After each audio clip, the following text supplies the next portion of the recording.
Vice President Kamala Harris speaking to the National Association of Black Journalists. It is very important that we ensure that this organization and your members always have the resources and the platforms to deliver the voices that must be heard. The conversation marks one of few unscripted moments for Harris since she ascended to the top of the Democratic ticket. The moment also highlights the historic nature of her candidacy. She's the first Black woman and first Asian American to lead a major party ticket. I'm working to earn the vote, not assuming I'm going to have it because I am Black, but because the policies and the perspectives I have understands what we must do to recognize the needs of all communities, and I intend to be a president for all people. Just a few weeks ago, former President Donald Trump stirred controversy with his appearance in front of the same group by falsely suggesting Harris had only embraced a Black identity in recent years. I didn't know she was Black until a number of years ago when she happened to turn Black, and now she wants to be known as Black.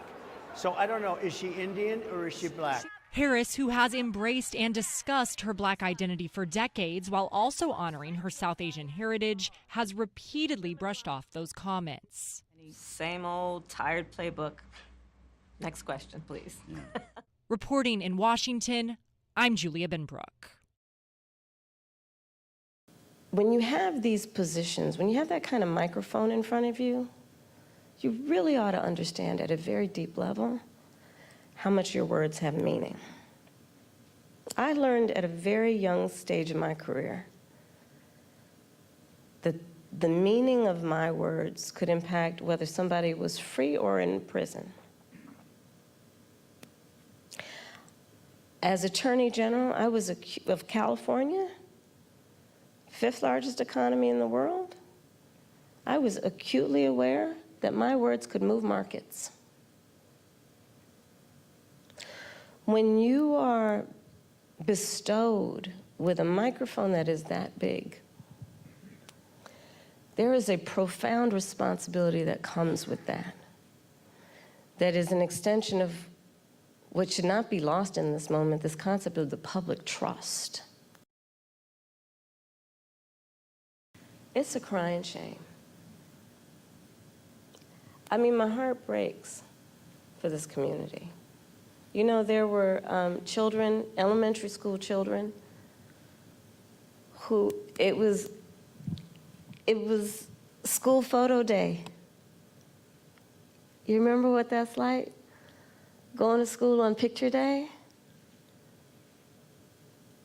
Who were dressed up in their best, got all ready, knew what they were going to wear the night before, and had to be evacuated. Children. A whole community put in fear. Do you have full confidence in the Secret Service to protect all of you? I do. You feel safe for you and your family? I do. But, I mean, you can go back to Ohio. Not everybody has Secret Service. And there are far too many people in our country right now who are not feeling safe.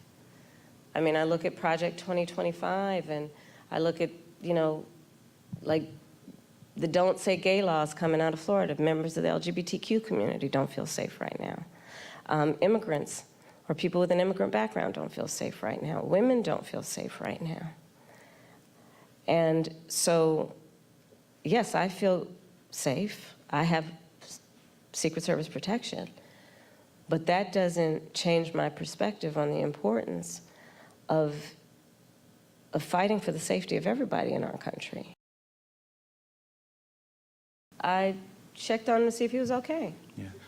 And I told him what I have said publicly. There's no place for political violence in our country. I am in this election and in this race for many reasons, including to fight for our democracy.